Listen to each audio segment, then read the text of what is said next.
And for the most part, that's all the AC controls. Now, we do have some other buttons around this area, which are going to include your hazard lights. Nice and easy. And this little guy, which we don't get much use of that over here in Florida, but maybe you'll have some more use of it in Oregon. That's going to be your downhill descent control. Essentially for very steep grade hills or mountains or anything like that. That'll bring the car to kind of a brisk walking pace. So all you have to do is just steer it down and not have to worry about brakes or gas. Pretty cool little feature there. Now, coming down over here, we do have a little bit more ventilation and kind of some other things right over here. This is going to be for your ventilated seats, which once again is mirrored on both sides. And then heated seats, which is once again the same on the other side as well. And that's it. Very nice and easy. Now, the next feature we're going to talk about, which is also very easy to operate, is going to be your gear selector. It's just going to be a simple pistol grip configuration. You give it a little squeeze with your foot on the brake, pull it all the way towards you for drive, and you're in drive. And I have a door open right now, so it's just giving me a little warning to put it back into park. It lets you know right over here in the center of your dash that you're in drive. We're going to come over here in the reverse. And we see our backup camera, as well as front and rear sensors. So I'm going to park her back into park. And now we're good to go. Now, let's say you want to get the full capabilities out of this driving machine over here. We're going to put her into manual mode, which is put her in drive and push it over to the left. Now, if you want the upshift or downshift, you can either use it using the gear selector, forward for upshift, back for downshift, or of course you can use the paddle shifters. Now in this mode you are pretty much in fully control of the car. Of course if you do try to over rev it, the car will not allow you, and it'll also upshift just in case over there. But let's go ahead and go back into park. Now, talking about driving the car to its fullest potential, we do have the sport mode button right over here. Now what that's going to do is essentially changes the whole mapping of the vehicle. Throttle response is going to sharpen up, steering is going to get a little more heavier, transmission is going to shift a little more aggressively. The whole car is just going to really sharpen up to give you a much more sporty driving experience. To the right of that, this is going to be an automatic start and stop feature. Now, typically when you come to a red light on these vehicles, the car would shut off to save you a bit on gas, if it meets certain criteria, of course. But if you're not a fan of that feature, you're just going to make sure this little light is on. If the light is on, the car stays on. If the light's off, the car will turn off. Down below that right over here is going to be for your traction control. Press it lightly, will disable traction control. Pressing and holding will disable everything on the car. So you're just stuck with, you'll have no stability control or traction control. Now, talking about the differential systems right over here.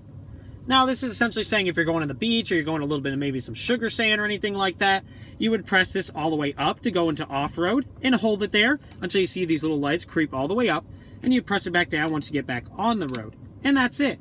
It just changes the whole differential locking of the car. It makes it better performing off-road. Very nice and easy to use. Pretty cool stuff. All right.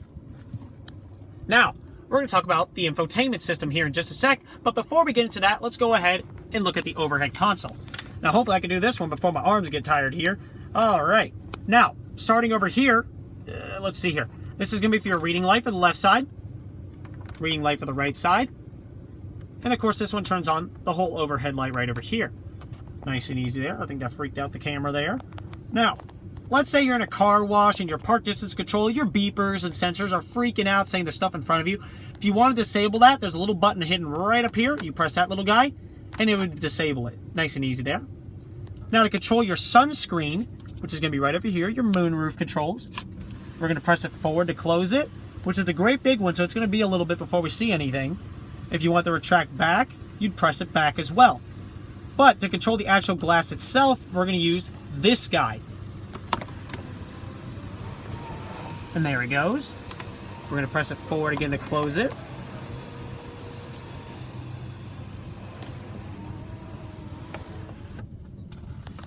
Press it up to tilt it up. Press it back down to lower it down. And for the most part, that's it. But now we do have your garage door openers up here as well. Now for those, we recommend you give us a call because we'll walk you through the steps for those because that's going to be a little interesting, but not bad at all.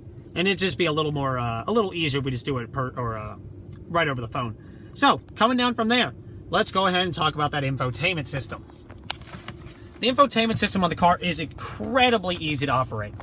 Let's go ahead and readjust my hands here. Now, you have tuner, media, answer, hang up your phone, phone menu right over here, navigation, and map. Those are your primary buttons used on the car. Now, let's say you want to listen to satellite radio. All you have to do is hit tuner. It brings it up right on the screen right over here. 1 through 6 are going to be all your presets. In order to preset something to those, you just press and hold it, just as you would with a normal radio station. Very easy to operate. But let's say you don't want to listen to the station and you don't want to listen to a preset. what you can do is you can either hit channel list right over here and operate it using by touchscreen, or this little dial right over here and choose what you actually want to listen to. Very easy. So let's say we need to get some classic vinyl in here. Let's see what we got. That'll be number 26. There we are.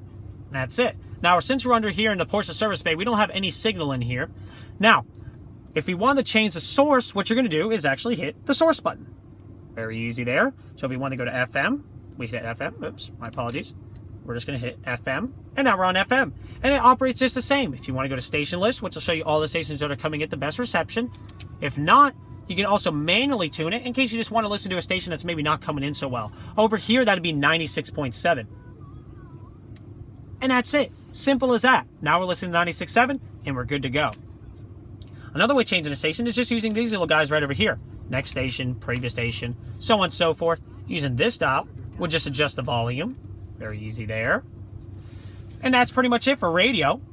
Media. It's going to be also another way of changing your sources. This is mainly going to include things like your CD, your jukebox, which is your stored music from an SD card, or your auxiliary cable. But we're just going to come back over to FM. Now for telephone. Once again, this is one that'll be a little easier to hook up over the phone over here, but just in case, you're just going to hit phone, find telephone, new cell phone, and then from there, you're going to go on your phone itself and search for a new device, and you'll see this little guy pop up, and it'll walk you through the steps very nice and easily. And that's it.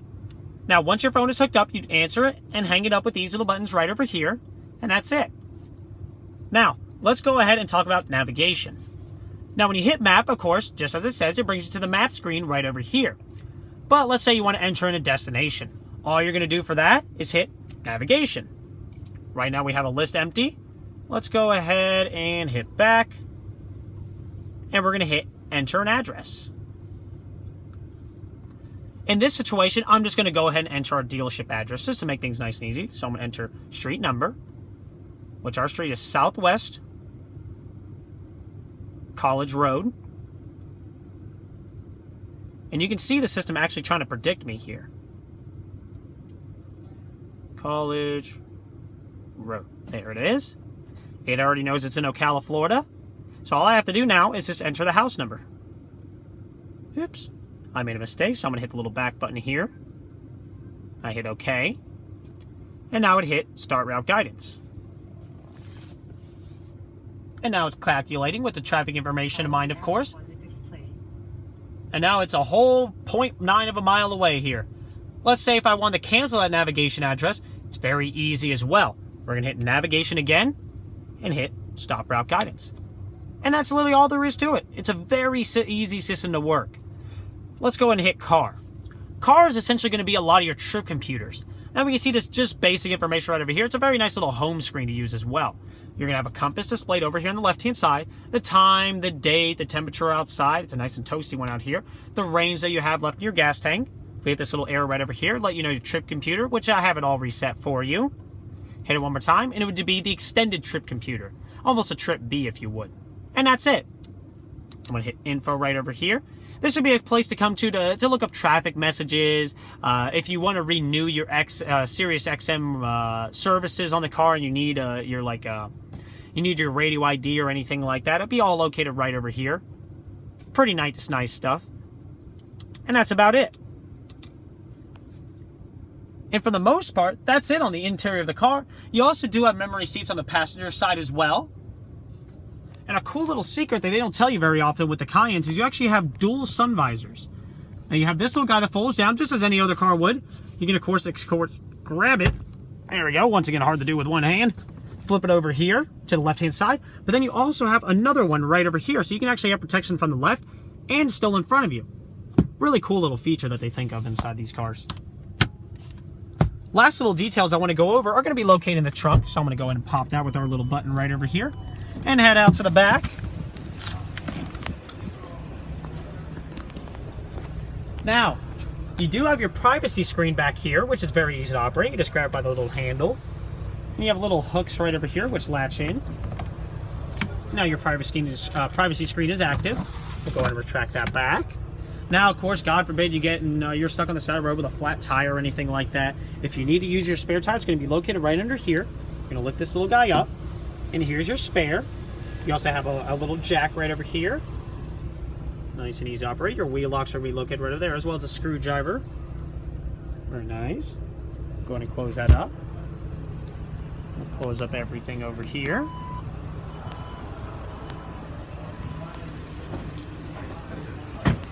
Let's come back to the front of the car. Anyway, just wanted to wish you that one last congratulations on your new car over here. And we look forward to working with you again. And once again, if you do have any questions on this vehicle or any other ones, let us know, man. We're always happy to help you. Other than that, congratulations and have a great day.